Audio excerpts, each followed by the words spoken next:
ಹೆಣ್ಣು ಈ ಸೃಷ್ಟಿಗೆ ಮೂಲ. ಎಲ್ಲೋ ಹುಟ್ಟಿ ಎಲ್ಲೋ ಬೆಳೆದು ನಮಗೆ ಬಹಳ ಸಂಗಾತಿ ಆಗ್ತದೆ ಅಂತ ನಮ್ಮನ್ನೆಲ್ಲ ಒತ್ತಿರ್ತಕ್ಕಂಥ ಈ ಭೂಮಿ ತಾಯಿಗೆ ತಾಯಿ ಅಂತ ಕರಿತೀವಿ, ಹೆಣ್ಣು ಅಂತ ಕರಿತೀವಿ, ಗಂಡು ಅಂತ ಕರಿತೀವಿ. ಯಾವುದೇ ನದಿಗಳನ್ನು ನೋಡಿ ಹೆಣ್ಣಿನ ಹೆಸರಿಟ್ಟಿರ್ತಾರೆ. ಒಂದು ಫ್ಯಾಮಿಲಿಗೆ ಗಂಡ ಹೆಂಡತಿನೇ ಪಿಲ್ಲರ್ ಅಲ್ವಾ? ಇವತ್ತು ಏನೇ ಒಂದು ಸಾಧನೆ ಮಾಡಿದ್ದಾರೆ ಅಂದ್ರೆ ಅದರ ಹಿಂದೆ ಒಂದು ಹೆಣ್ಣಿನ ಒಂದು ಶ್ರೇಯಸ್ಸಿದ್ದೇ ಇರುತ್ತೆ. ಆನೇಕಲ್ ತಾಲೂಕಿನ ಹಾರಗದ್ದಿ ಗ್ರಾಮದಲ್ಲಿರುವ ಚೆನ್ನಕೇಶವ ಸಮುದಾಯ ಭವನದ ಆವರಣದಲ್ಲಿ ವೇದಾದ್ರಿ ಮಹರ್ಷಿಯವರ ಪತ್ನಿಯಾದ ಮಾತಾ ಲೋಗಂಬಳ್ ಅವರ ಹುಟ್ಟುಹಬ್ಬ ಅಂಗವಾಗಿ ವೈಶಾಲ ಕರ್ನಾಟಕ ಸ್ಕೈ ಸಂಸ್ಥೆ ವತಿಯಿಂದ ಪತ್ನಿ ಪ್ರಶಂಸನೀಯ ದಿನವನ್ನು ವಿಭಿನ್ನವಾಗಿ ಆಚರಿಸಲಾಯಿತು. ಇಡೀ ಭೂಮಂಡಲದಲ್ಲಿ ವಿಶ್ವಶಾಂತಿ ನೆಲೆಸಬೇಕು, ವಿಶೇಷವಾಗಿ ಪ್ರತಿಯೊಂದು ಕುಟುಂಬದಲ್ಲಿ ಶಾಂತಿ ನೆಲೆಸಬೇಕು ಎಂಬುವ ಉದ್ದೇಶದಿಂದ ಈ ಕಾರ್ಯಕ್ರಮವನ್ನು ಹಮ್ಮಿಕೊಳ್ಳಲಾಗಿತ್ತು. ಪತ್ನಿ ಪ್ರಶಂಸನೀಯ ದಿನದ ಅಂಗವಾಗಿ ನೂರಾರು ದಂಪತಿಗಳು ಒಂದೇ ವೇದಿಕೆಯಲ್ಲಿ ಭಾಗವಹಿಸಿದ್ದು ವಿಶೇಷವಾಗಿತ್ತು.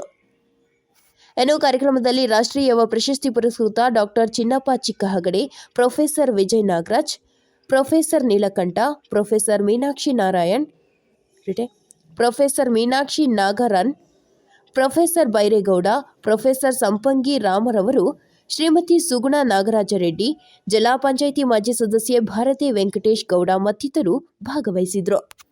ಸ್ನೇಹಿತರನ್ನು ಮತ್ತು ದಿನನಿತ್ಯದ ಕೆಲಸಗಳಲ್ಲಿ ನಮಗೆ ಸಹಾಯ ಆಗಿರುವ ನನ್ನ ನೆನೆಸಿ ಹಾರೈಸೋಣ.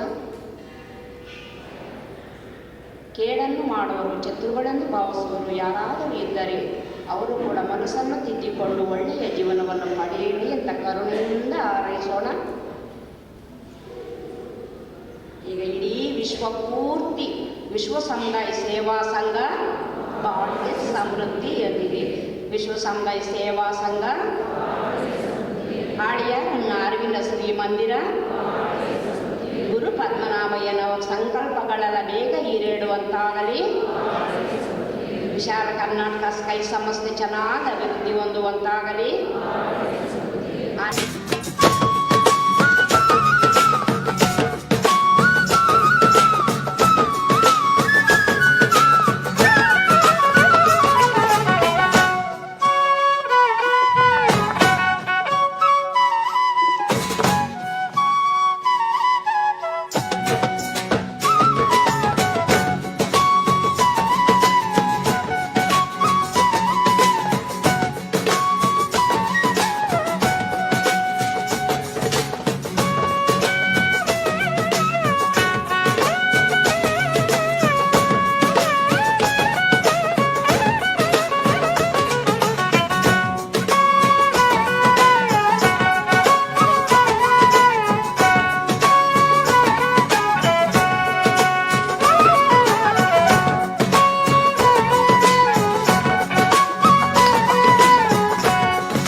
ಇವತ್ತು ದಂಪತಿ ಸಮಾವೇಶ 2 ವರ್ಷದ ನಂತರ ನಡೀತಾ ಇದೆ.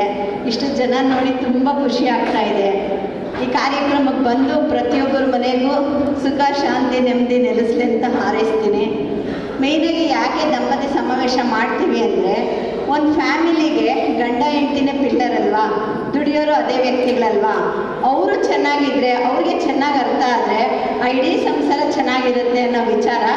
ಅದಕ್ಕೋಸ್ಕರ ನಾವು ಈ ಕಾರ್ಯಕ್ರಮನ ಆಚರಿಸ್ತಾ ಇದ್ದೀವಿ. ಇಲ್ಲಿ ನಿಮಗೆ ಕರೆಂಟ್ ಟ್ರಾನ್ಸ್ ಮೆಡಿಟೇಷನ್ ಬೇರೆ ಹೇಳ್ಕೊಡ್ತೀವಿ.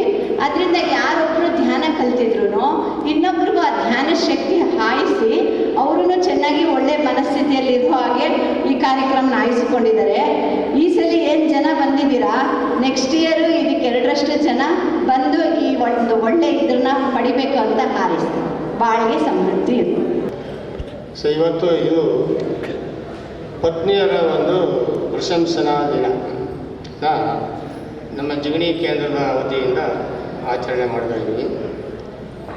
ಈಗಾಗಲೇ ನಾವು ಆನೇಕಲ್ಲಲ್ಲಿ 4ನೇ ತಾರೀಕು ನಮ್ಮ ವಿಶಾಲ ಕರ್ನಾಟಕ ಸ್ಕೈ ಸಂಸ್ಥೆಯ ಮೊದಲನೇ ಕಾರ್ಯಕ್ರಮವಾಗಿ ಅಲ್ಲಿ ಈ ಕಾರ್ಯಕ್ರಮನ ರೂಪಿಸಿದ್ವಿ. ಅಲ್ಲಿ ಸುಮಾರು ಒಂದು 250 ದಂಪತಿಗಳು ಸೇರಿಸಿ ಈ ಕಾರ್ಯಕ್ರಮನ ಮಾಡಿದ್ವಿ. ಹಾಗೆ ಇದು 2ನೇ ಕಾರ್ಯಕ್ರಮ ನಮ್ಮ ವಿಶಾಲ ಕರ್ನಾಟಕದಲ್ಲಿ. ಯಾಕಂದರೆ ಅಲ್ಲಿ ಎಲ್ಲರಿಗೂ ಒಂದು ಅವಕಾಶ ಸಿಕ್ಕಿರಲ್ಲ, ಕಾರಣಾಂತರದಿಂದ ಭಾಳಷ್ಟು ಜನ ಬರೋಕ್ಕಾಗಿರಲ್ಲ. ಹಾಗಾಗಿ ಇನ್ನೊಂದು ಅವಕಾಶ ಇದನ್ನು ಕಲ್ಪಿಸ್ಬೇಕು ಅಂಥೇಳಿ ಇಲ್ಲಿ ಜಿಗಣಿ ಕೇಂದ್ರ ವತಿಯಿಂದ ಈ ಒಂದು ಕಾರ್ಯಕ್ರಮನ ಹಮ್ಮಿಕೊಂಡು ಸೊ ಇದು ವೇದಾದ್ರಿ ಮಹರ್ಷಿಗಳೇ ರೂಪಿಸಿಕೊಟ್ಟಂಥ ಒಂದು ಕಾರ್ಯಕ್ರಮ. ಕಾರಣ ಏನಂದರೆ ಅವರ ಧರ್ಮಪತ್ನಿ ಮಾತೆ ಲೋಗಾಂಬಳವರ ಹುಟ್ಟಿದ ದಿನ. ಅವರು ಹುಟ್ಟಿದ ದಿನವನ್ನು ಪತ್ನಿಯರ ಪ್ರಶಂಸಾ ದಿನವಾಗಿ ಆಚರಣೆ ಮಾಡಿ ಅಂತ ಮಹರ್ಷಿಗಳು ಈ ಕಾರ್ಯಕ್ರಮನ ರೂಪಿಸ್ಕೊಟ್ರು. ಯಾಕೆ ಅಂದರೆ ಯಾವುದೇ ಮಹರ್ಷಿಗಳ ಒಂದು ಸಾಧನೆಗೆ, ಅವರ ಒಂದು ಯಶಸ್ಸಿಗೆ ಬೆನ್ನೆಲುಬಾಗಿ ನಿಂತವರು ಅಂದರೆ ಅವರ ಪತ್ನಿ. ಅವರ ಪತ್ನಿಯ ಒಂದು ಕಾರಣದಿಂದಲೇ ಮಹರ್ಷಿಗಳು ಇಷ್ಟೊಂದು ಎತ್ತರಕ್ಕೆ ಇವತ್ತು ವಿಶ್ವಮಟ್ಟದಲ್ಲಿ ಅವರು ಒಬ್ಬ ಮಹರ್ಷಿಯಾಗಿದ್ದಾರೆ, ಜ್ಞಾನಿಯಾಗಿದ್ದಾರೆ ಅಂದರೆ ಅದಕ್ಕೆ ಅವರ ಹೆಂಡತಿಯ ಸಂಪೂರ್ಣ ಸಹಕಾರ, ಬೆಂಬಲ ಇತ್ತು. ಅದೇ ಥರ ಇವತ್ತು ನಾವು ಈ ಲೋಕದಲ್ಲಿ ಯಾವೇ ಪುರುಷ ಆಗಲಿ ಇವತ್ತು ಏನೇ ಒಂದು ಸಾಧನೆ ಮಾಡಿದ್ದಾರೆ ಅಂದರೆ ಅದರ ಹಿಂದೆ ಅವರ ಒಂದು ಪತ್ನಿಯ ಒಂದು ಹೆಣ್ಣಿನ ಒಂದು ಶ್ರೇಯಸ್ಸಿದ್ದೇ ಇರುತ್ತೆ. ಇವತ್ತು ಉದಾಹರಣೆಗೆ ಮಹಾತ್ಮ ಗಾಂಧಿ ಒಂದು ಕಸ್ತೂರಿಬಾ ಇರ್ಬೋದು, ಅಥವಾ ರಾಮಕೃಷ್ಣ ಮಠದಿಂದ ಶಾರದಾಂಬ ಇರ್ಬೋದು, ಶಾರದಾ ಮಾತೆಯವರು ಇರ್ಬೋದು. ಹಾಗೆಯೇ ಈಗ ರೀಸೆಂಟಾಗಿ ಇವತ್ತು ನಾರಾಯಣ ಮೂರ್ತಿ ಅವ್ರು ನೋಡ್ತೀವಿ. ಅವರು ಇಷ್ಟೊಂದು ಇನ್ಫೋಸಿಸ್ ಇದರಲ್ಲಿ ಹೆಸರುವಾಸಿ ಆಗಬೇಕಾದ್ರೆ ಅವರ ಪತ್ನಿ ಸುಧಾಮೂರ್ತಿ. ಅದೇ ಥರ ಇಲ್ಲಿ ಇವತ್ತು ಈ ಕಾರ್ಯಕ್ರಮ ರೂಪಿಸಿ ಇಷ್ಟೊಂದು ದಂಪತಿಗಳನ್ನು ಸೇರಿಸುವಾಗ ಇಲ್ಲಿ ಎಷ್ಟೋ ಜನ ಅಥವಾ ಕಸ್ತೂರಿಬಾ ಗಾಂಧಿ ಆಗಿರ್ಬೋದು, ಸುಧಾಮೂರ್ತಿ ಅವರು ಯಾರಾದರೂ ಇರ್ಬೋದು, ಅವರಲ್ಲಿರ್ತಕ್ಕಂಥ ಶಕ್ತಿ ಅನ್ಬೋದು. ಅದು ಅಲ್ಲದೆ ಅವರು ತನ್ನ ಹುಟ್ಟಿದ ಮನೆಯಿಂದ ಒಂದು ತ್ಯಾಗನೆ ಅಂತ ಹೇಳ್ಬೋದು. ಹುಟ್ಟಿದ ಮನೆಯನ್ನು ಬಿಟ್ಟು ಬಂದು ಗಂಡನ ಒಂದು ಮನೆಯಲ್ಲಿ ಒಂದು ಕುಟುಂಬಕ್ಕೆ ಒಂದು ಅವರ ಪೂರ್ತಿ ಸೇವಾ ಮನೋಭಾವವನ್ನು ತೊಡಗಿಸ್ಕೊಂಡು ಹಾಗೆ ಅವರು ಒಂದು ಗಂಡನ ಯಶಸ್ಸಲ್ಲಿ ಕಾರಣರಾಗಿರ್ತಾರೆ. ಅಂಥ ಒಂದು ಪತ್ನಿಗೆ ಒಂದು ಪ್ರಶಂಸೆ ಅಂತ ಮಾಡೋದಕ್ಕೆ ಒಂದು ಅವಕಾಶ ಬೇಕು ಅಂತೇಳಿ ಮಹರ್ಷಿಗಳು ಈ ಕಾರ್ಯಕ್ರಮವನ್ನು ರೂಪಿಸಿಕೊಟ್ಟಿದ್ದಾರೆ. ಇದನ್ನು ಕರ್ನಾಟಕಕ್ಕೆ ಪರಿಚಯಿಸಿಕೊಟ್ಟಂಥವರು ನಮ್ಮ ಗುರು ಪದ್ಮನಾಭಯ್ಯನವರು. ಈ ಸರಳ ಕುಂಡಲಿ ಯೋಗವನ್ನು ತರೋದ್ರ ಜೊತೆಗೆ ಇಂಥ ಒಂದು ಅದ್ಭುತವಾದ ಮಹತ್ವದ ಕಾರ್ಯಕ್ರಮವನ್ನು ಕೂಡ ಅವರು ತಂದರು. ಇಂಥ ಸಂದರ್ಭದಲ್ಲಿ ನಾವು ಅವ್ರನ್ನ ಸ್ಮರಿಸ್ಕೊಬೇಕು. ಸೊ ಹಾಗಾಗಿ ಈ ಒಂದು ಕಾರ್ಯಕ್ರಮ ಯಶಸ್ವಿ ಆಗಲಿ. ನೀವೆಲ್ಲರೂ ಇದರಿಂದ ತುಂಬ ಪ್ರಯೋಜನ ಪಡೀರಿ. ಈ ಕಾರ್ಯಕ್ರಮ ಸ್ವಾರಸ್ಯ ಮೇಡಮ್ ಅವರು ತುಂಬ ನಿಮಗೆ ಚೆನ್ನಾಗಿ ವಿವರಿಸಿ ಕೊಡ್ತಾರೆ. ಅದರ ಪ್ರಯೋಜನ ನೀವೆಲ್ಲ ಪಡ್ಕೊಂಡು ಕುಟುಂಬದಲ್ಲಿ ಎಲ್ಲರೂ ಕೂಡ ಒಂದು ಸಾಮರಸ್ಯದಿಂದ ಬಾಳಿ ಹೊಂದಾಣಿಕೆಯಿಂದ ಸಹನೆಯಿಂದ ಹೋಗಿ ಅಂತ ಹೇಳ್ತಾ ಒಂದೆರಡು ಮಾತು ಮುಗಿಸ್ತೇನೆ. ಬಾಳಿಗೆ ಶಿಕ್ಷಕರ ದಿನಾಚರಣೆಯನ್ನು ಆಚರಿಸಿದ್ರು, ಅವರ ದಿನಾಚರಣೆ. ಈ ರೀತಿ ಮಹನೀಯರು ವೇದಾದ್ರಿ ಮಹರ್ಷಿಯವರು ದಂಪತಿಗಳ ದಿನ, ಪ್ರಶಂಸೆಯ ದಿನ. ಬಂಧುಗಳೇ, ನಮ್ಮ ಹಿಂದೂ ಧರ್ಮದಲ್ಲಿ ಮಹಿಳೆಯರಿಗೆ ಅಗ್ರಸ್ಥಾನ ಕೊಡ್ತಾ ಇದೆ, ಇದರ ತಪ್ಪೇನಿಲ್ಲ. ಒಂದು ನಿಮಿಷ ನಾವು ಯೋಚಿಸಿ ಆದರೆ ಎಲ್ಲೋ ನಮ್ಮ ಬಾಳ ಸಂಗಾತಿ ಇರ್ತಾರೆ, ನಮ್ಗೆ ಗೊತ್ತಿರಲ್ಲ. ನಾವು ಸಂಸಾರಸ್ಥರಾಗಬೇಕಂದ್ರೆ ಅವ್ರನ್ನ ಮದುವೆ ಆಗಬೇಕು, ಯಾರಿಗೂ ಗೊತ್ತಿರಲ್ಲ. ಒಂದು 1% ಬಹಳ ಸಂಬಂಧಿಗಳಲ್ಲಿ ನಾವು ಮುಂದೆ ಬಿಟ್ಟಾಗಿರ್ತಾರೆ. ಇದನ್ನು ಬಿಟ್ಟರೆ ಅವರು ಎಲ್ಲಿಂದ ನಾವು ಬರ್ತಾರೆ ನಮ್ಮ ಜೊತೆಯಲ್ಲಿ ಖಂಡಿತ ಹೇಳೋದಾದರೆ ಅವರ ದುಡಿಮೆ, ಅವರ ನಂಬಿಕೆ ಬಹಳ ಪ್ರಶಂಸೆಯವರು. ಯಾಕಂದರೆ ಒಂದು ನಿಮಿಷ ನಾವು ಚಿಂತನೆ ಮಾಡಿದ್ದಾದರೆ ಅವರು ನಮ್ಮ ಜೊತೆ ಇಲ್ಲ ಅಂದರೆ ಏನಾಗುತ್ತೆ ಅನ್ನೋದು ನಾವು ಎಲ್ಲರೂ ಗೊತ್ತಿರೋ ವಿಷಯ. ಒಂದು ವೇಳೆ ಈ ದಿನ ಬಹಳ ಉತ್ಕೃಷ್ಟವಾದ ದಿನ. ಅವರನ್ನು ನಮ್ಮ ಬಾಳ ಸಂಗಾತಿಯನ್ನು ನಾವು ನೆನೆಸ್ಕೊಂಡು ಅವರಿಗೆ ಏನನ್ನು ಆಗಬೇಕು, ಅವರು ಸಮಾನ ರೀತಿಯಲ್ಲಿ ನಾವು ನಡ್ಕೊಂಡಿದ್ದರೆ ತಪ್ಪೇನಿಲ್ಲ. ನಮ್ಮ ಜೊತೆಯಲ್ಲಿ ಇರಬೇಕು, ನಾವು ತಗೊಳ್ತಾ ಇದ್ದೀವಿ, ನಾವು ಅವ್ರನ್ನ ಕೊಂಡಾಡಬೇಕು ಖಂಡಿತ. ಬಂಧುಗಳೇ, ವೇದಾದ್ರಿಯವರು ಹೇಳ್ತಾರೆ, ನಮಗೆ ಸ್ವಾತಂತ್ರ್ಯ ಬಂದಿರುತ್ತೆ, ಆ ಟೈಮಲ್ಲಿ ಸಂವಿಧಾನ ರಚಿಸಬೇಕು. ಆಗ ದೆಹಲಿಯಲ್ಲಿದ್ದರಂತೆ. ಹಾಗೇನಾಯಿತು, ಹಿಂದೆ ರಾಜಕಾರಣದಲ್ಲಿ ಸಹಗಮನ ಪದ್ಧತಿ ಅಂತಿತ್ತು. ಗಂಡ ಸತ್ತೋದ್ರೆ ಪತ್ನಿಯರನ್ನು ಬೆಂಕಿಯಲ್ಲಿ ಹಾಕ್ಬಿಡ್ತಾ ಇದ್ರು, ಸಾಯಿಸ್ಬಿಡ್ತಾ ಇದ್ರು. ಇದನ್ನು ಬ್ರಿಟಿಷರು ಬಂದ ಮೇಲೆ ತೆಗೆದಾಕಿದ್ರು. ಆಮೇಲೆ ಸಂವಿಧಾನ ರಚನೆಯಲ್ಲಿ ಯಾವ ಒಂದು ಮಹಾಮಾರಿ ಹೇಳಿದ್ರಂತೆ, ಸ್ವಾಮಿ ಮೊದಲಿದ್ದಾಗೇನೆ ಈ ಸಹ ಪದ್ಧತಿಯನ್ನು ಇಲ್ಲಿ ಸಂವಿಧಾನ ರಚಿಸಿಬಿಡಿ ಅಂತ. ಆಗ ಆ ಮಹನೀಯರು ವೇದಾದ್ರಿ ಮಹರ್ಷಿ ಹೇಳಿದ್ರಂತೆ, ಆಗಪ್ಪ ಹಾಗೆ ಮಾಡೋಣ. ಅದೇ ರೀತಿ ಸಪೋಸ್ ಹೆಂಗಸರು ತತ್ವ ಬಿಟ್ರೆ ಗಂಡಸನ್ನ ಅದೇ ರೀತಿ ಯಾಕೆ ಬೆಂಕಿಯಲ್ಲಿ ಹಾಕಬಾರ್ದು ಅಂತ ಹೇಳಿದ್ರಂತೆ. ಆಗ ಬಾಯಿ ಮುಚ್ಕೊಂಡು ಹೊರಟೋಗ್ತಾರೆ. ಈ ರೀತಿ ಮಹಿಳೆಯರಿಗೋಸ್ಕರ ಖಂಡಿತವಾಗಿ ನಾವು ಅವರಿಗೆ ಪ್ರಶಂಸೆ ಮಾಡಲೇಬೇಕು. ಅವ್ರು ನಮ್ಮ ಜೀವನದಲ್ಲಿ ಉನ್ನತ ಸ್ಥಾನ ಕೊಡಬೇಕು. ಇದು ಒಂದು ಭಾಗ ಆಯಿತು. ಬಂಧುಗಳೇ, ಮಹರ್ಷಿಯರು ಹೇಳಿದ್ದಾರೆ, ಅವರ ಧ್ಯಾನ, ಅವರ ಯೋಗ ಯಾವ ಕಾಡಿಗೆ ಹೋಗಬೇಕಾಗಿದ್ದಿಲ್ಲ, ಯಾವ ಟ್ರೈನಿಂಗ್ ಸೆಂಟರ್ಗೆ ಹೋಗಬೇಕಾಗಿದ್ದಿಲ್ಲ. ತಮ್ಮ ಮನೆಯಲ್ಲೇ ಸಂಸಾರಸ್ಥರಾಗಿ, ಯಾಕಂದರೆ ಹಿಂದೆ ಸಂಸಾರ ತ್ಯಜಿಸಿ ಯೋಗಿ ಆಗಬೇಕು ಅಂತ ಒಂದು ಕಾನೂನಿತ್ತು, ಮಾಡಬೇಕಾಗಿದೆ. ಅದೇ ರೀತಿ ಅದಿಲ್ಲ ಈಗ. ಎಷ್ಟು ಸರಳವಾಗಿ, ಎಷ್ಟು ನಯವಾಗಿ, ಎಷ್ಟು ಸಲೀಸಾಗಿದೆ ಅಂದರೆ, ಒಂದು ಧ್ಯಾನ ಇರ್ಬೋದು, ಒಂದು ಯೋಗ ಇರ್ಬೋದು, ಇದು ಜೀವನದಲ್ಲಿ ಖಂಡಿತ ನನ್ನ ಒಂದು ವೈಯಕ್ತಿಕವಾದಂಥ ಒಂದು ಪ್ರಾಕ್ಟಿಕಲ್ ಎಕ್ಸ್ಪೆರಿಮೆಂಟ್ ಅಂತ ಹೇಳ್ಬೋದು. ನನ್ನ ಜೀವನದಲ್ಲಿ ಎಲ್ಲರೂ ಇದನ್ನು ಅಳಿಸ್ಕೊಳ್ಳೋದಾದ್ರೆ ಖಂಡಿತ ಹೇಳ್ತೀನಿ, ನಮ್ಮ ಜೀವನದಲ್ಲಿ ನಮಗೆ ಬರುವಂಥ ರೋಗದ ಜೊತೆ ಸ್ವಲ್ಪ ದಿನ ಮುಂದೆ ತರ್ಬೋದು. ರೋಗ ಅಂತೂ ಬಿಡಲ್ಲ, ವಯೋಸಹಜವಾಗಿ ಬರೋಂಥ ಕೆಲವು ರೋಗಗಳಿರ್ತವೆ, ಅದು ಬಂದೇ ಬರುತ್ತೆ. ಮಿಕ್ಕಿದವು ನಾನು ಖಂಡಿತ ಹೇಳ್ತೀನಿ, ಅವರ ಒಂದು ಅರ್ಧ ಗಂಟೆ ಜೀವನದಲ್ಲಿ ಒಂದು ಗಂಟೆ ಅದಕ್ಕೆ ಸಮಯ ವಿನಿಯೋಗಿಸ್ಕೊಂಡು ನಾವು ಮಾಡಿದ್ದಾದರೆ ನಮ್ಮ ರುಜಿನಗಳನ್ನು ಮುಂದಕ್ಕೆ ತಳ್ಳುವಂತ ಹೇಳ್ತಾ, ಅವರ ಜೀವನ ಚರಿತ್ರೆ ಓದಿದ್ದಾದರೆ ಎಲ್ಲರೂ ಗೊತ್ತಾಗುತ್ತೆ. ಕಾಲಾಕ್ಷಕ ವೀರದಿಂದ ಹೆಚ್ಚಾಗಿ ಮಾತಾಡೋಕ್ಕೆ ಇಷ್ಟಪಡ್ತಾ ಇಲ್ಲ. ಯಾಕಂದರೆ ದಯವಿಟ್ಟು ಅವರ ಒಂದು ಚಿಂತೆಯಂತೆ ಈ ಲೋಕ ಕಲ್ಯಾಣಕ್ಕಾಗಿ ನಮಗೆ ಅವರು ಸೂಚಿಸಿದ ಮಾರ್ಗಗಳನ್ನು ಅನುಸರಿಸುತ್ತಾ ನಾವೆಲ್ಲರೂ ಚೆನ್ನಾಗಿ ಜೀವನದಲ್ಲಿ ಆರೋಗ್ಯಗಳನ್ನು ಹೇಳ್ತಾ, ಆ ದೇವರು ಹೇಳ್ತಾ ಎಲ್ಲರಿಗೂ ಅವರ ಕುಟುಂಬಕ್ಕೆ ಆಯುಷ್ ಆರೋಗ್ಯ ಸಂಪತ್ತು ಕೊಡೋದು ಹೇಳ್ತಾ, ವಿಶ್ವಶಾಂತಿಯಾಗಿ ಕೆಲಸ ಅಂತ ಹೇಳ್ತಾ ನಾನು ಮಾತನ್ನು ಮುಗಿಸ್ತಾ ಇದ್ದೇನೆ. ಜೈ ಹಿಂದ್, ಜೈ ಕರ್ನಾಟಕ. ಸಮೃದ್ಧಿ. ಈ ದಿನ ವೇದಾದ್ರಿ ಮಹರ್ಷಿಯವರ ಧರ್ಮಪತ್ನಿಯ ಹುಟ್ಟಿದ ದಿನವನ್ನು ಪತ್ನಿಯರ ಪ್ರಶಂಸನೆ ದಿನಾಚರಣೆಯನ್ನು ಮಾಡ್ತಕ್ಕಂಥದ್ದು ಭಾಳ ಒಂದು ಉತ್ತಮವಾದ ಕೆಲಸ. ಜೊತೆಗೆ ಇವತ್ತು ಈ ಸೃಷ್ಟಿಗೆ ನಮ್ಮೆಲ್ಲರ ಜನ್ಮದಾತೆಗೆ ಕಾರಣವಾದಂಥ ಮಹಿಳೆಯರು ನಾವು ಇವತ್ತು ಯಾವ ರೀತಿಯಾಗಿ ಇವತ್ತು ಸಮಾಜದಲ್ಲಿ ನೋಡ್ತಾ ಇದ್ದೇವೆ, ಜೊತೆಗೆ ಇವತ್ತಿನ ಈ ಸೃಷ್ಟಿಗೆ ಕಾರಣಕರ್ತೆಯಾದಂಥ ಮಾತೆಯನ್ನು ಇವತ್ತಿನ ದಿನಗಳಲ್ಲಿ ನಾವು ಪ್ರತಿನಿತ್ಯ ನೋಡ್ತಾ ಇರ್ತೇವೆ. ಒಂದಲ್ಲ ಒಂದು ರೀತಿಯಲ್ಲಿ ಆ ಮಹಿಳೆಯರಿಗೆ ಶೋಷಣೆ ಆಗ್ತಾಯಿದೆ, ಜೊತೆಗೆ ತೊಂದರೆಗಳಾಗ್ತಿದ್ದಾವೆ.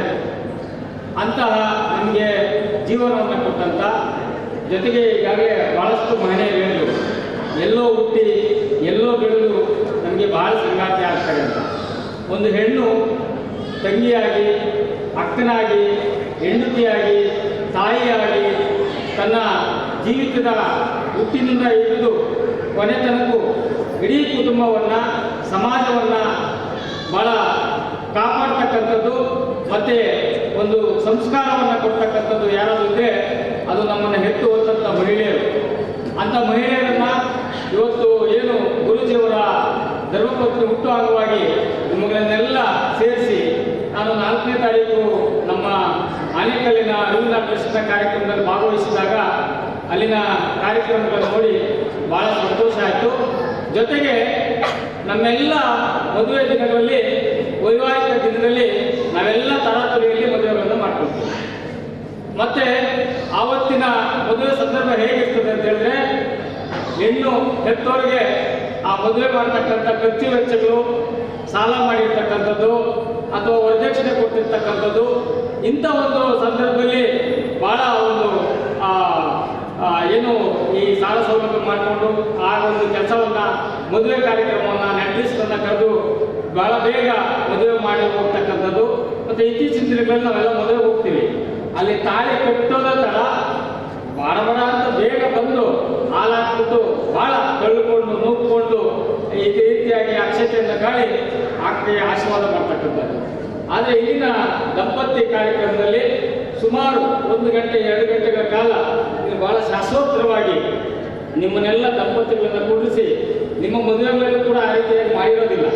ಆ ಪುರೋಹಿತರು ಭಾಳ ಬೇಗ ಮಂತ್ರ ಹೇಳಿ ನಿಮ್ಮ ಮದುವೆಗಳನ್ನು ಮುಗಿಸಿ ತಾಳಿಯನ್ನು ಕಟ್ಟಿ ಆ ಕಾರ್ಯಕ್ರಮವನ್ನು ಹೆಣ್ಣಂತವರಿಗೆ ಬೇಗ ಮದುವೆ ಮುಗಿಲಿ, ಗಂಡಂತವ್ರಿಗೂ ಸಹ ಬೇಗ ಬೇಗ ಮದುವೆ ಮುಗಿಸ್ಕೊಂಡು ಹೋಗ್ತಾರೆ. ಆದರೆ ಇಲ್ಲಿನ ಒಂದು ಈ ಟ್ರಸ್ಟ್ನಲ್ಲಿ ಇವತ್ತು ಮದುವೆ ಇವೆಲ್ಲ ನಡೆಸ್ಕೊಡ್ತಾರೆ ಎತ್ಕೊಂಡಿದ್ದೀವಿ. ಅಲ್ಲಿ ಭಾಳ ಚೆನ್ನಾಗಿ ನಡೆಸ್ಕೊಟ್ರು. ಯಾಕೆ ಅಂತ ಹೇಳಿದ್ರೆ ಅಲ್ಲಿ ಯಾವುದೇ ಕಾರಣಕ್ಕೂ ಗಂಡಿಗಿರಲಿ ಹೆಣ್ಣಿಗಿರಲಿ ಗೊಂದಲಮಯ ಆಗ್ತದೆ. ಹೊಸ ಪ್ರಪಂಚ, ಗಂಡದು ಹೊಸ ಮನೆ, ಮತ್ತೆ ಹೆಂಡತಿದು ಒಂದು ಹೊಸ ಪ್ರಪಂಚ. ಈ ಹೊಸ ಪ್ರಪಂಚಕ್ಕೆ ಕಾಲಿರ್ತಕ್ಕಂಥ ಸಂದರ್ಭದಲ್ಲಿ ಬಹಳ ಗೊಂದಲಮಯವಾಗಿ ಮದುವೆ ಆಗಿರ್ತದೆ. ಆವಾಗ ಯಾವುದೇ ರೀತಿಯ ಒಂದು ಏನದು ಅಷ್ಟು ಪ್ರೀತಿಯನ್ನ ಪಡೆದಿರಲ್ಲ. ಆದರೆ ಇಲ್ಲಿ ನಡೀತಕ್ಕಂಥ ಕಾರ್ಯಕ್ರಮದಲ್ಲಿ ಈಗ ಮಾಡ್ತಕ್ಕಂಥ ಮದುವೆಯಲ್ಲಿ ಬಹಳ ಮನಸ್ಫೂರ್ತಿಯಾಗಿ ಸಂತೋಷವಾಗಿ, ಮತ್ತೆ ಈಗಾಗಲೇ ನೀವು 10-15 ವರ್ಷಗಳ ಕಾಲ ಒಬ್ಬರನ್ನೊಬ್ಬರು ಹತ್ಕೊಂಡಿರ್ತೀರ. ಇಂಥ ಅದ್ಭುತವಾದ ಮಹತ್ವವಾದ ಕಾರ್ಯವನ್ನು ಮಾಡ್ತಕ್ಕಂಥ ಈ ಒಂದು ಟ್ರಸ್ಟಿಗೆ ನಾವು ಒಂದು ಒಳ್ಳೆಯ ವಿಚಾರವನ್ನು ನಾವು ಹೇಳಬೇಕಾಗ್ತದೆ. ಯಾಕಂತ ಹೇಳಿದ್ರೆ ನಾನು ಆಗಲೇ ಹೇಳಿದಾಗೆ ಹೆಣ್ಣು ಈ ಸೃಷ್ಟಿಗೆ ಮೂಲ. ಮತ್ತೆ ಈ ನಮ್ಮನ್ನೆಲ್ಲ ಒತ್ತಿರ್ತಕ್ಕಂಥ ಈ ಭೂಮಿ ತಾಯಿಗೆ ತಾಯಿ ಅಂತ ಕರಿತೀವಿ, ಹೆಣ್ಣು ಅಂತ ಕರಿತೀವಿ, ಗಂಡು ಅಂತ ಕರೀತಿಲ್ಲ. ಅದೇ ರೀತಿಯಾಗಿ ಇವತ್ತು ಪ್ರತಿನಿತ್ಯ ನಾವು ಕುಡಿತಕ್ಕಂಥ ಜಲಕ್ಕೆ ನೀವು ಯಾವುದೇ ನದಿಗಳನ್ನು ನೋಡಿ ಹೆಣ್ಣಿನ ಹೆಸರಿಟ್ಟಿರ್ತಾರೆ. ಕಾವೇರಿ ಅಲ್ವಾ, ಎಲ್ಲ ಹೆಣ್ಣಿಗೆ. ಹಾಗಾಗಿ ಈ ಜಗತ್ತಿನ ಸೃಷ್ಟಿಗೆ ಮೂಲಕರ್ತಕ್ಕಂಥ ಹೆಣ್ಣಿಗೆ ಇವತ್ತು ವೇದಾದ್ರಿ ಮಹರ್ಷಿ ಕೇಂದ್ರದಲ್ಲಿ ಬಹಳ ಒಂದು ಒಳ್ಳೆಯ ಕೆಲಸವನ್ನು ಮಾಡ್ತಾ ಇದ್ದಾರೆ. ಅದರಲ್ಲೂ ಇಂದಿನ ಯಾಂತ್ರಿಕ ಯುಗದಲ್ಲಿ ಎಲ್ಲವೂ ಮೊಬೈಲ್ಮಯ ಆಗಿರ್ತಕ್ಕಂಥ ಸಂದರ್ಭದಲ್ಲಿ ಇವತ್ತಿನ ಗಂಡ ಹೆಂಡತಿಯರು ಕೂರ್ತಕ್ಕಂಥದ್ದು ಇರ್ಬೋದು, ಮತ್ತೆ ಮಕ್ಕಳಿಗೆ ಅವರ ವಿದ್ಯಾಭ್ಯಾಸವನ್ನು ಕೊಡ್ತಕ್ಕಂಥ ಸಂದರ್ಭದಲ್ಲಿ ಇವತ್ತು ಎಲ್ಲವನ್ನೂ ವ್ಯಾಪಾರೀಕರಣ ಆಗಿದೆ. ಆ ವ್ಯಾಪಾರೀಕರಣ ಸಂದರ್ಭದಲ್ಲಿ ನಮ್ಮ ಗಂಡ ಹೆಂಡತಿಯರು ನಾವೆಲ್ಲರೂ ಸಹ ಇವತ್ತು ಎಷ್ಟೋ ದಿನಗಳಿಂದ ನಮ್ಮ ಕೈ ಹಿಡಿದು ಎಲ್ಲಿಂದ ನಾವು ಬಂದು ನಮ್ಮ ಕುಟುಂಬಗಳನ್ನು ಸಾಕಿ ಸಲ್ಲಿಸತಕ್ಕಂಥ ಈ ಮಾತೆಯರಿಗೆ ಒಂದು ಉತ್ತಮ ಸ್ಥಾನವನ್ನು ಕೊಟ್ಟಾಗ ಮಾತ್ರ ನಮ್ಮ ಭಾರತ ದೇಶ ಇವತ್ತು ಇಡೀ ವಿಶ್ವದಲ್ಲಿ ಎಲ್ಲಾದರೂ ಒಂದು ಕಡೆ ಒಂದು ಒಳ್ಳೆ ದೇಶ, ಒಂದು ಒಳ್ಳೆ ಸಂಸ್ಕಾರ ಇದೆ ಅಂತ ಹೇಳಿದ್ರೆ ಅದು ಭಾರತ ದೇಶ. ಯಾಕಂದರೆ ಇಲ್ಲಿ ಆ ಒಂದು ಹೆಚ್ಚಿನ ಮಹಿಳೆಯರಿಗೆ ಸ್ಥಾನವನ್ನು ಕೊಟ್ಟಿದೆ. ಪಕ್ಕದ ಕಂಟ್ರಿಗಳಲ್ಲಿ ನೋಡಿ ನೀವು, ಆಫ್ಘಾನಿಸ್ತಾನ ಮತ್ತು ಈ ನಮ್ಮ ಪಕ್ಕದ ಬೇರೆ ರಾಷ್ಟ್ರಗಳಲ್ಲಿ ಮಹಿಳೆಯರಿಗೆ ಸ್ಥಾನಮಾನ ಇಲ್ಲ, ಅಲ್ಲಿ ಶಾಂತಿ ಇಲ್ಲ, ನೆಮ್ಮದಿ ಇಲ್ಲ. ಹಾಗಾಗಿ ಇನ್ನು ಮುಂದಿನ ದಿನಗಳಲ್ಲಿ ಇಂಥ ಒಂದು ಕಾರ್ಯಕ್ರಮಗಳು ಹೆಚ್ಚೆಚ್ಚಾಗಲಿ, ನಮಗೆ ಜನ್ಮ ಕೊಟ್ಟಂಥ ಮಹಿಳೆಯರಿಗೆ ನಾವು ಪೂಜ್ಯ ಭಾವನೆಯನ್ನು ನೋಡಬೇಕಾಗ್ತದೆ ಅಂತಕ್ಕಂಥ ಸಂದರ್ಭ ಹೇಳಿ. ಆ್ಯಕ್ಚುಲಿ ನಮಗೆ ಗೊತ್ತಿದೆ ಒಂದು ಗಾದೆ, marriages are made in heaven ಅಂತೇಳಿ, ಸ್ವರ್ಗದಲ್ಲಿ ಮದುವೆಗಳಾಗಿದೆ. ಅಂದರೆ ನಮ್ಮ ಧರ್ಮಕ್ಕೆ ಅನುಗುಣವಾಗಿ ನಾವು ಇಲ್ಲಿ ಗಂಡ ಹೆಂಡತಿ ಆಗಿದ್ದೀವಿ. ಕೆಲವರು ಪಾಪ ನಮ್ಮ ಹೆಂಡತಿ ಬೇಯಿಸಿರ್ತಾರೆ, ನಮ್ಮ ಧರ್ಮಕ್ಕೆ ನೀನೇ ಸಿಕ್ಕ. ಸೊ ಹಾಗಾಗಿ ಎಲ್ಲರ ಮನೆಯಲ್ಲಿ ಅದು ಇದ್ದಿದ್ದೆ. ಸೊ ಅದು ಒಂದು ಕಡೆ. ಸೊ ನಾರ್ಮಲಿ ನಮ್ಮ ಇಂಡಿಯಾದಲ್ಲಿ ಗಂಡಸರಿಗೆ ಫಸ್ಟ್ ಪ್ರಿಫರೆನ್ಸ್ ಇದೆ, ಹೆಂಗಸರಿಗೆ ಎರಡನೇ ಪ್ರಿಫರೆನ್ಸ್ ಇದೆ. ಸೊ ಇಲ್ಲಿ ಉದ್ದೇಶ ಏನಂದರೆ ಇಬ್ಬರಿಗೂ ಈಕ್ವಲ್ ಆಗಿ ನಡ್ಕೊಂಡು ಹೋಗಲಿ ಅನ್ನೋ ಒಂದು ದೃಷ್ಟಿಯಿಂದ ಈ ದಾಂಪತ್ಯ ಕಾರ್ಯಕ್ರಮವನ್ನು ಅನಿಸ್ತದೆ. ಇಂಗ್ಲೀಷ್ನಲ್ಲಿ ದಾಂಪತ್ಯ ಅಂತಂದರೆ ದಂಪತಿ ಅಂದರೆ ಇಟ್ ಈಸ್ ಇದು ಏನು ಜಾಯ್ನಿಂಗ್ ಅಂತೀವಿ. ಜಾಯ್ನಿಂಗ್ ಅಂತಂದರೆ ಕೂಡಿಸೋದು ಅಂತ, ಎರಡು ದೇಹಗಳು ಒಂದೇ ಜೀವವಾಗಿ. ಈಗ ನನಗೆ ಏನಾದರೂ ಕಾಯಿಲೆ ಬಂತಂದರೆ ನಮ್ಮ ಹೆಂಡತಿಗೆ ನೆಮ್ಮದಿ ಇರುತ್ತಾ? ಇಲ್ಲ. ಹಂಗೆ ಪ್ರತಿಯೊಂದಕ್ಕೂ ಅವರು ಭಾಗಿಯಾಗಿರ್ತಾರೆ, ಅರ್ಧಾಂಗಿ. ಸೊ ನಾವು ಒಂದು ಜೀವ ಚೆನ್ನಾಗಿರ್ಬೇಕಂದ್ರೆ 4 ಪಿಲ್ಲರ್ಸ್ ಇಂಪಾರ್ಟೆಂಟ್.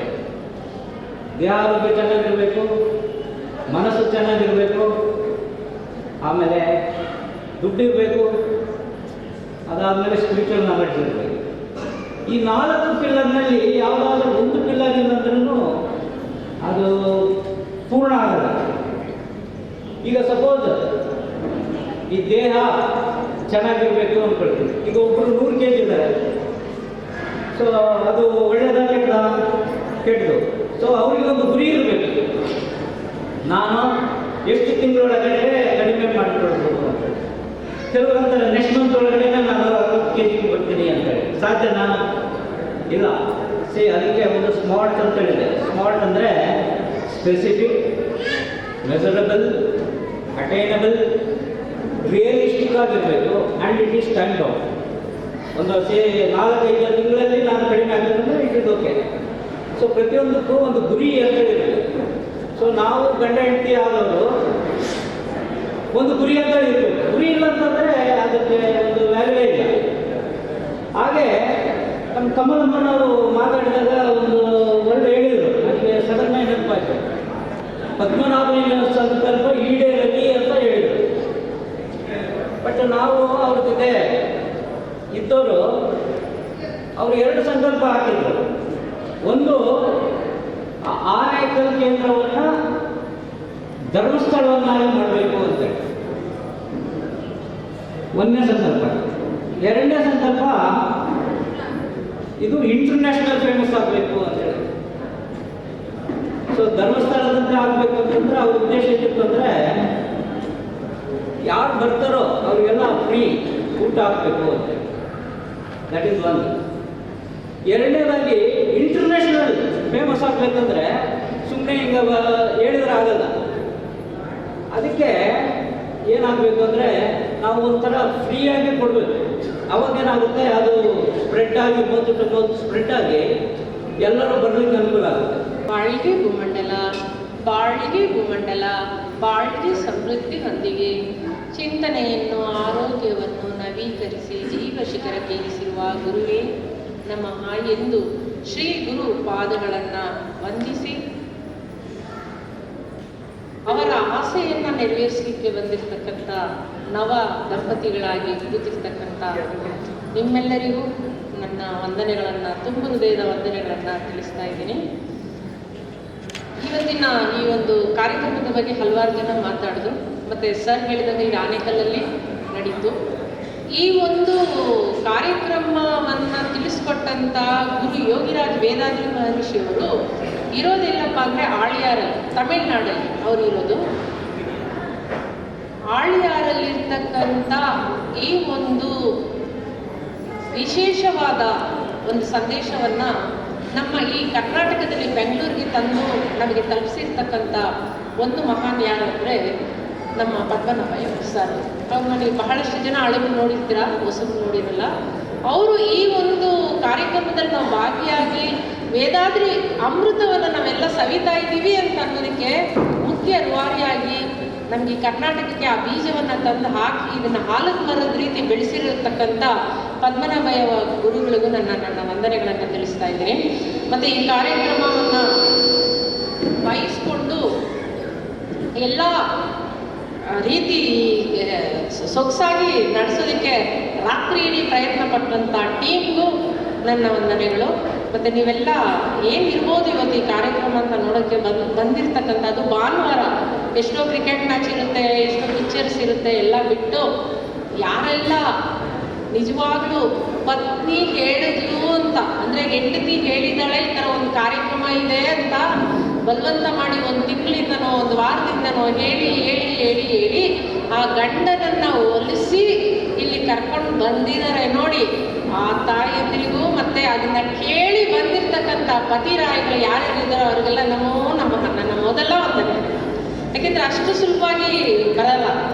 ಗಂಡ ಕಡದ ಎಲ್ಲಿ ಕರೀತಾರ ಅಲ್ಲಿ ಹೋಗೋವಂಥ ಹೆಂಡತಿ ಅವ್ರ ಹಿಂದೆ ಹೋಗೋವಂಥ ಪದ್ಧತಿನೇ ನಮ್ಮ ಹಿಂದೂ ಸಂಸ್ಕೃತಿನಲ್ಲಿ ಇರೋದು. ಹೆಂಡತಿ ಕರದಲ್ಲಿ ಗಂಡ ಹೋದರೆ ಅದು ಚೆನ್ನಾಗಿಲ್ಲ ಅಂತ ಹೇಳ್ಕೊಡೋದು ಯಾರು ಹೇಳಿ? ಯಾರು ಹೇಳ್ಕೊಡೋದು? ಆ ಹುಡುಗನ ತಾಯಿ, ಅವಳು ಕರ್ದ ಕಡೆ ಹೋಗ್ಬೇಡೋ ಗುಲಾಮ್ ಆಗ್ತೀಯಾ ಅಂತ. ಬಟ್ ನಾನು ಕರ್ದ ಕಡೆ ನನ್ನ ಗಂಡ ಬರಬೇಕು ಅಂತ ಬಯಸೋದು ಅಲ್ವಾ? ಆ ಥರ ಇರುವಾಗ ಹೇಳಿ ಇಲ್ಲೆಲ್ಲ ಕರ್ಕೊಂಡು ಬಂದಿದ್ದೀರಾ, ರಿಯಲಿ ನಿಮ್ಮನ್ನೆಲ್ಲ ನೋಡ್ತಾ ಇದ್ರೆ ನನಗೆ ಅಷ್ಟು ಖುಷಿ ಆಗುತ್ತೆ. ಈ ಒಂದು ಸಂದರ್ಭಕ್ಕೆ ಹೇಳ್ತಾರೆ ಒಲವೇ ಜೀವನ ಸಾಕ್ಷಾತ್ಕಾರ ಅಂತ. ನಿಮ್ಮನ್ನೆಲ್ಲ ನೋಡುವಾಗ ಆ ದೃಶ್ಯ ನನಗೆ ನೆನಪಾಗುತ್ತೆ ಸ್ನೇಹಿತರೆ. ಈ ದಿನ ಅವ್ರಿಗೆ ಹೇಳಿದಂಗೆ ನಮ್ಮ ಗುರು ಯೋಗಿರಾಜ್ ವೇದಾದ್ರಿ ಮಹರ್ಷಿಯವರ ಪತ್ನಿಯಾಗಿ ಧರ್ಮಪತ್ನಿಯಾಗಿರ್ತಕ್ಕಂಥ ಲೋಕಾಂಬಾಳವರ ಅವರ ಹುಟ್ಟುಹಬ್ಬ. ಅವರ ಹುಟ್ಟುಹಬ್ಬ ಆಗಸ್ಟ್ 30 ಇರೋದು. ಬಟ್ ಅವತ್ತೆಲ್ಲರಿಗೂ ಬರೋಕ್ಕಾಗಲ್ಲ, ಮಾಡೋಕ್ಕಾಗಲ್ಲ ಅನ್ನೋದಕ್ಕೆ ನಾವು ಈ ದಿನವನ್ನು ಆರಿಸ್ಕೊಂಡು ಆರಿಸ್ಕೊಟ್ಟಿದ್ದೀವಿ. ಏನು ಆ ದಿನದ ವಿಶೇಷತೆ ಅಂದರೆ ಅವ್ರ ಹುಟ್ಟುಹಬ್ಬನ ಮಾಡೋಣ ಅಂತ 1994ರಲ್ಲಿ ಡಿಸೈಡ್ ಮಾಡ್ತಾರೆ ಮಕ್ಕಳೆಲ್ಲ. ಅಂದರೆ ಮಕ್ಕಳಂದರೆ ನಾವೇ ಎಲ್ಲ ಶಿಷ್ಯರು. ಸ್ವಾಮೀಜಿ ಎಲ್ಲರೂ ಬರ್ತಡೇ ಮಾಡ್ತೀರಾ, ನಿಮ್ಮ ಬರ್ತಡೇನೂ ಮಾಡ್ತೀವಿ ನಾವು ಆಗಸ್ಟ್ 14. ಯಾಕೆ ಅಮ್ಮ ಅವರ ತಾಯಿಯವರ ಬರ್ತಡೇ ಮಾಡಬಾರ್ದು ಅಂತ ಸ್ವಾಮೀಜಿ ಮಾಡ್ತಾರೆ. ಅವಳು ಒಪ್ಪಲ್ಲಪ್ಪ ಅಂತ. ಅವಾಗ ಆ ತಾಯಿ ಹತ್ರ ಹೋಗಿ ಕೇಳಿದಾಗ ಎಲ್ಲರೂ ಈ ಥರ ಇಷ್ಟಪಡ್ತಾರೆ ಕಣೆ, ನೀನೇನಮ್ಮ ನೀನು ಮಾಡ್ಕೊಳ್ತೀಯ ಬರ್ತಡೇ ಅಂದರೆ ಆ ತಾಯಿ ಯೋಚನೆ ಮಾಡಿಬಿಟ್ಟು ನನಗೂ ಇಷ್ಟ ಇದೆ ಮಾಡ್ಕೊಳ್ಳೋಕ್ಕೆ ಅಂತ ಮಾಡ್ಕೊಳ್ತೀನಿ. ಆದರೆ ಆ ದಿನ ನಾನು ನನ್ನ ಬರ್ತಡೇ ಅಂತ ಮಾಡೋದಕ್ಕಿಂತ ಎಲ್ಲರೂ ನಾನು ನೋಡ್ತಾನೇ ಬಂದಿದ್ದೀನಿ ನನ್ನ ಚಿಕ್ಕ ವಯಸ್ಸಿಂದ ಎಲ್ಲ ದಿನಗಳನ್ನು ಮಾಡ್ತಾರೆ. ಆದರೆ ಹೆಂಡತಿಗೆ ಅಂತ ಒಂದು ದಿನ ಇಲ್ವಲ್ಲ, ಯಾಕೆ? ಹೆಂಡತಿ ಅಂದರೆ ಅಷ್ಟು ಒಂದು ಏನು ಎರಡನೇ ಸ್ಥಾನ ಆಕೆಗೆ ಅಲ್ವಾ? ಹೆಣ್ಣಂದ್ರೇ ಎರಡನೇ ಸ್ಥಾನ ಅನ್ನೋ ಥರ ಇಟ್ಬಿಟ್ಟಿದ್ದಾರೆ ರೀ. ದಯವಿಟ್ಟು ಅದನ್ನು ನೀವು ಯಾಕೆ ಈ ಡೇ ಆಗಿ ಪರಿವರ್ತನೆ ಮಾಡಬಾರ್ದು ಅಂತ ಕೇಳ್ಕೊಳ್ತಾರೆ. ಅವಾಗಲೇ ಸ್ವಾಮೀಜಿಗೆ ಆಶ್ಚರ್ಯನೂ ಆಗುತ್ತೆ ಮತ್ತು ಖುಷಿನೂ ಆಗುತ್ತೆ. ಅವಾಗ ಆಯಿತು ತಾಯಿ ನೀನು ಹೇಳ್ದಂಗೆ ನಾನು ಮಾಡ್ತೀನಿ ಅಂತ ಫಸ್ಟು 94ರಲ್ಲಿ ಈ ಕಾರ್ಯಕ್ರಮವನ್ನು ನಡೆಸ್ತಾರೆ. ನಡೆಸುವಾಗ ಎಷ್ಟು ಖುಷಿ ಆಯಿತು ಆ ತಾಯಿಗೆ ಅಂದರೆ ಅಷ್ಟು ಖುಷಿ ಆಯಿತು. ಏನಿದು ಯಾಕೆ ಈ ಥರ ಮಾಡ್ತೀವಿ ನಾವು ಎಲ್ಲ ಅಂತ ಹೇಳಿದ್ರೆ, ನಮ್ಮ ಹಿಂದೂ ಭಾರತ ಸಂಸ್ಕೃತಿನಲ್ಲಿ 4 ಇದೆ. ನಾವು ಹೇಳ್ತೀವಲ್ಲ, ಏನು ಬ್ರಹ್ಮಚರ್ಯ, ಗೃಹಾಶ್ರಮ ಮತ್ತು ವಾನಪ್ರಸ್ಥ, ಸನ್ಯಾಸ ಅಂತ. ಅದರಲ್ಲಿ ಶ್ರೇಷ್ಠವಾಗಿರ್ತಕ್ಕ 4ರಲ್ಲೂ 3ರಲ್ಲೂ ಮುಕ್ತಿ ಪಡಿಬೋದು. ಕುಟುಂಬ ಅಂದರೆ ಏನು? ಕುಟುಂಬ ಅಂದರೆ ಗಂಡ ಹೆಂಡತಿ ಮಕ್ಕಳು ಇದ್ರೆ ಅತ್ತೆ ಮಾವ ಇರ್ತಾರೆ ಅಲ್ವಾ? ಇದ್ರೆ ಅತ್ತೆ ಮಾವ ಸೇರಿಸ್ಕೊಂಡು ಇರ್ತಕ್ಕಂಥದ್ದು. ಇವಾಗ ನಾವು ವಿಶ್ವಕ್ಕೆ ಶಾಂತಿ ಬೇಕು ಅಂತ ನಾವೆಲ್ಲ ಅಂತೀವಿ. ವಿಶ್ವಕ್ಕೆ ಶಾಂತಿ ಬೇಕು ಅಂದರೆ ಹೇಗೆ ಬರುತ್ತೆ? ಯಾರೋ ಒಬ್ಬರು ಉಪವಾಸ ಕೂತ್ಕೊಂಡು ವಿಶ್ವಕ್ಕೆ ಶಾಂತಿ ತರಕ್ಕಾಗೋದಿಲ್ಲ. ಪ್ರತಿಯೊಬ್ಬರು ಸೇರಿ ಕೈ ಹಾಕಿದ್ರೇ ವಿಶ್ವಕ್ಕೆ ಶಾಂತಿ ಬರೋದು. ಅದಕ್ಕೆ ಪ್ರತಿಯೊಂದು ಕುಟುಂಬದಲ್ಲೂ ಶಾಂತಿ ಇಂಪಾರ್ಟೆಂಟ್. ಕುಟುಂಬದಲ್ಲಿ ಶಾಂತಿ ಬೇಕಂದರೆ ಜಗಳ ಯಾಕೆ ಮಾಡ್ತಾರೆ? ತಾಯಿ ಮಕ್ಕಳಿಗಿಂತ ಹೆಚ್ಚಾಗಿ, ಮಗ ತಂದೆಗಿಂತ ಹೆಚ್ಚಾಗಿ ಜಗಳ ಮಾಡೋದು ಯಾರಂದರೆ ಗಂಡ ಹೆಂಡತಿ ಅಲ್ವಾ? ಈ ಗಂಡ ಹೆಂಡತಿ ಜಗಳ ಇರಬಾರ್ದು. ಇಬ್ಬರು ಪ್ರೀತಿಯಿಂದ ಅನ್ಯೋನ್ಯವಾಗಿ ಸಂತೋಷವಾಗಿ ದಾಂಪತ್ಯ ಜೀವನವನ್ನು ನಡೆಸಿದ್ರೆ ಆ ಕುಟುಂಬದಲ್ಲಿ ಮಕ್ಕಳು ಚೆನ್ನಾಗಿರ್ತಾರೆ. ಇದೇ ಒಂದು ಮಕ್ಕಳು ಚೆನ್ನಾಗಿರ್ತಾರೆ. ಆ ಮಕ್ಕಳು ನಮ್ಮೆಲ್ರಿಗೂ ಏನು ಆಸೆ ಗೊತ್ತಾ? ನಮಗೆಲ್ಲ ವಯಸ್ಸಾದ ಮೇಲೆ ಮಕ್ಕಳು ನಮ್ಮನ್ನ ತುಂಬ ಪ್ರೀತಿ ಮಾಡಬೇಕು ಅಂತ ಬಯಸ್ತೀವಿ. ಎಲ್ಲ ವಯಸ್ಸಾದ ಹಿರಿಯರನ್ನು ನೀವು ಕೇಳಿ, ಮಕ್ಕಳು ನಮಗೆ ರೆಸ್ಪೆಕ್ಟ್ ಕೊಡಬೇಕು ಅಂತ, ಹೌದಲ್ವಾ? ಆಸೆ ಇದೆಯಾ? ವಯಸ್ಸಾದ್ಮೇಲೆ ನಮ್ಗೆ ರೆಸ್ಪೆಕ್ಟ್ ಕೊಡಬೇಕು, ಮಕ್ಕಳು ಗೌರವ ಕೊಡಬೇಕು, ನಾವು ಹೇಳಿದ ಮಾತು ಕೇಳಬೇಕು, ನಮಗಾಗಿ ಅಂತ ಏನಾದರೂ ಇರಬೇಕು ಅಂತ ಬಯಸೋ ನಾವು ಗಂಡ ಹೆಂಡತಿ ಆಗಿರುವಾಗ ನಾವು ಯಾವ ರೀತಿ ಬದುಕ್ತೀವಿ ಅನ್ನೋದನ್ನ ಮಕ್ಕಳು ನೋಡ್ತಾ ಇರ್ತಾರೆ. ಅವರು ಆ ಒಂದು ಮರ್ಯಾದೆನ ನಮಗೆ ಏಜ್ ಆದ ಟೈಮ್ನಲ್ಲಿ ಕೊಡ್ತಾರೆ. ನಾವು ಯಾವಾಗೂ ಮನೇಲಿ ಜಗಳ ಹಾಕುವಾಗ ಏನು ಮಾಡ್ತೀವಿ? ಹೆಣ್ಣು ಗಂಡು ಏನು ಮಾಡ್ತೀವಿ? ಗಂಡ ಹೆಂಡತಿ ಏನು ಮಾಡ್ತೀವಿ? ಜಗಳ ಮಾಡಿದಾಗ ಹೆಂಡತಿ ಫುಲ್ ಹಿಸ್ಟ್ರಿ ತೆಗೆದು ಬೈತಾರೆ. ನಿಮ್ಮಮ್ಮ ಹಿಂಗೆ, ನಿಮ್ಮ ವಂಶ ಹಿಂಗೆ, ನಿಮ್ಮ ವಂಶದವ್ರು ಮೊದಲೇ ಗೊತ್ತಿತ್ತು, ಗೊತ್ತಿದ್ರೆ ನಾನು ಮದುವೆ ಆಗ್ತಾ ಇರಲಿಲ್ಲ. ಆದರೆ ಹುಟ್ಟಿರೋ ಮಕ್ಕಳಿಗೆ ನಮ್ಮ ವಂಶದ ಬಗ್ಗೆ ಗೊತ್ತೇ ಇರಲ್ಲ. ಬಟ್ ಫುಲ್ ಹಿಸ್ಟ್ರಿ ಯಾರು ಹೇಳೋದು? ಅಪ್ಪನೇ ಹೇಳಿರ್ತಾರೆ. ಅದೇ ಥರ ಅಪ್ಪ ಎದುರುಗಡೆ ಕಾಯಿ ಮುಚ್ಕೊಂಡೆ ಹೆಣ್ಮಗು ಇರ್ಬೋದು. ಹೋದ್ಮೇಲೆ ನಿಮ್ಮ ಅಪ್ಪ ಅಷ್ಟು ಹೇಳ್ಬಿಟ್ಟು ಹೋದ್ರಲ್ಲೋ, ಅವ್ರದ್ದು ಹಿಸ್ಟ್ರಿ ಏನು ಕಮ್ಮಿ ಇದೆ ಅಂದ್ಕೊಂಡಿದ್ಯಾ? ನಾನು ಹೇಳ್ತೀನಿ ನೋಡು, ಇವ್ರಮ್ಮ ಹಿಂಗೆ ಅವರಪ್ಪ ಹಿಂಗೆ ಅಂತ ಈ ಅಮ್ಮ ಹೇಳ್ತಾಳೆ. ಬಟ್ ಇಬ್ಬರು ಹಿಸ್ಟ್ರಿನೂ ಯಾರು ತಿಳ್ಕೊಂಡ್ರು? ಮಕ್ಕಳು ತಿಳ್ಕೊಂಡ್ಮೇಲೆ ಇವ್ರ ಏಜ್ ಆಗ್ತಾ ಆಗ್ತಾ ಅವ್ರಿಗೆ ರೆಸ್ಪೆಕ್ಟ್ ಕೊಡ್ಬೇಕಂದ್ರೆ ಏನಿದೆ ಇವ್ರಿಗೆ ಅಂತ ನಾನು ಗೌರವ ಕೊಡಬೇಕು ಅಂತ ಅವರು ಯೋಚನೆ ಮಾಡ್ತಾರೆ. ಅದರಿಂದ ನಮಗೆ ಜಗಳ ಆಗುತ್ತೆ. ಗಂಡ ಹೆಂಡತಿ ಜಗಳ ಇರಬೇಕು. ನಾನು ಹೇಳ್ತೀನಿ, ಗಂಡ ಹೆಂಡತಿ ಜಗಳ ಇದ್ರೇ ಚೆನ್ನ. ಅದು ಹೆಂಗಿರ್ಬೇಕಂದ್ರೆ, ಅದೇ ನಾನು ಹೇಳಿದೆ, ಕುಕ್ಕರ್ದು ವಿಷಲ್ ಇದೆಯಲ್ಲ ಆ ಥರ ಇರಬೇಕು ಅಂತ. ಕುಕ್ಕರ್ ವಿಷಲ್ ಜೋರಾಗಿ ಬಂದರೆ ಅಪಾಯ. ಅಂದರೆ ಸ್ಟಾರ್ಟಿಂಗಲ್ಲಿ ಬರುತ್ತಲ್ಲ, ಪುಸ್ ಪುಸ್ ಪುಸ್ ಪುಸ್ ಅಂತ ಇರುತ್ತೆ. ಆದರೆ ಅದು ಏನು ಗೊತ್ತಾ? ಸೇಫ್ಟಿ ಅಂತ. ಕುಕ್ಕರ್ ಒಳಗಡೆ ಇರೋ ಅನ್ನ ಅಲ್ಲ, ಸೇಫ್ಟಿ ಅಂತ. ಅದು ವಿಷಲೇ ಬರದೇ ಇದ್ರೆ ಏನಾಗುತ್ತೆ ಹೇಳಿ? ಬರ್ಸ್ಟ್ ಆಗುತ್ತೆ. ಆ ಥರ ಆಗ್ಬೋದು. ಜಗಳ ಅನ್ನೋದು ಇರಬೇಕು ಗಂಡ ಹೆಂಡತಿ. ಹೇಗಿರ್ಬೇಕಂದ್ರೆ ಅದು ಮುಂದೆ ಮಲಗೋ ತನಕ ಮಾತ್ರ ಇದೆ, ಕಂಟಿನ್ಯೂ ಆಗಬೇಕು. ಜಗಳ ಮಾಡುವಾಗಲೂ ಬಾಯಿಂದ ಬರ್ತಕ್ಕಂಥ ಶಬ್ದಗಳಲ್ಲಿ ಯಾವುದೇ ರೀತಿ ಗೌರವ ಕಮ್ಮಿ ಆಗ್ತದೆ. ನಿಮ್ಮಮ್ಮ ತುಂಬ ಗಲಾಟೆ ಆಯ್ತು ಕಣೋ, ನಮ್ಮಮ್ಮ ಯಾವಾಗಲೂ ಹಿಂಗೆ, ನಾನು ಮಾತಾಡಲ್ಲ ಅವಳ ಹತ್ರ ಒಂದು ವಾರ, ಏನಾದರೂ ಮಾಡ್ಕೊಂಡು ಹೋಗು ಅನ್ನೋ ಥರ ಇರಬೇಕೇ ವಿನ ಬಾಯಲ್ಲಿ ಕೆಟ್ಟ ಶಬ್ದಗಳು ಬರಬಾರ್ದು. ಯಾಕಂದ್ರೆ ಮಕ್ಕಳು ಗೊತ್ತಿಲ್ಲ. ಎಷ್ಟೋ ಮಕ್ಕಳು ನೋಡಿ ಆಚೆ ಆಟ ಆಡುವಾಗ ಮಾತಾಡ್ತಾರೆ, ಅವರು ಚಿಕ್ಕ ಮಕ್ಕಳು. ಆದರೆ ಅವ್ರಿಗೆ ಗೊತ್ತಿಲ್ಲ, ಕೆಟ್ಟ ಶಬ್ದ ಉಪಯೋಗಿಸ್ತಾರೆ. ಅವ್ರನ್ನ ಕೇಳಿ ಇದ್ರ ಅರ್ಥ ಏನು ಅಂತ ಗೊತ್ತಿಲ್ಲ.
ಸಾತ್ವಿಕತೆ, ಚಾರಿತ್ರ್ಯ, ವಿದ್ಯೆ, ದಾನಂ, ದಾನ್ಯಂ, ಯೌವನಂ, ಶಕ್ತಿ, ಧೈರ್ಯ, ಸಜ್ಜನರ ಸ್ನೇಹ, ಪ್ರೀತಿ, ಘನತೆ, ಸೌಂದರ್ಯ, ಉನ್ನತ ಕೀರ್ತಿ, ವಿಧೇಯತೆ, ಒಳ್ಳೆಯ ಸ್ನೇಹ, ಒಳ್ಳೆಯ ಮಕ್ಕಳು, ಈ 16 ಸಂಪತ್ತುಗಳು.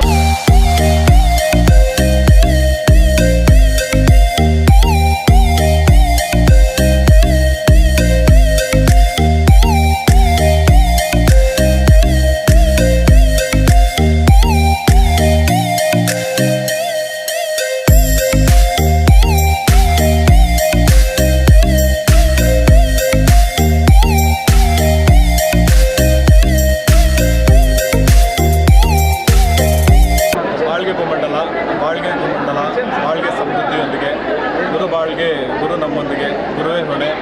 ಈ ದಿನ ವಿಶ್ವ ಸಮುದಾಯ ಸೇವಾ ಸಂಘದ ವಿಶಾಲ ಕರ್ನಾಟಕ ಸ್ಕೈ ಟ್ರಸ್ಟ್ನ ವತಿಯಿಂದ ಜಿಗಣಿ ಧ್ಯಾನ ಕೇಂದ್ರದ ವತಿಯಿಂದ ಇವತ್ತು ಪತ್ನಿ ಪ್ರಶಂಸನೀಯ ದಿನ ಅಂತ ಅಂದರೆ ಗುರು ವೇದಾದ್ರಿ ಮಹೇಶ್ವರ ಒಂದು ಧರ್ಮಪತ್ನಿಯಾಗಿರ್ತಕ್ಕಂತಹ ಮಾತಾ ಲೋಗಾಂಬಾಳ್ರವರ ಹುಟ್ಟುಹಬ್ಬದ ಪ್ರಯುಕ್ತ ಇವತ್ತು ಜಿಗಣಿ ಧ್ಯಾನ ಕೇಂದ್ರದ ವತಿಯಿಂದ 6 ಗಂಟೆ ಈ ಚನ್ನಕೇಶವ ಸಮುದಾಯ ಭವನದಲ್ಲಿ ಇವತ್ತಿನ ದಿವಸ ಪತ್ನಿ ಪ್ರಶಂಸನೀಯ ದಿನವನ್ನು ಆಚರಣೆ ಮಾಡಲಾಯಿತು.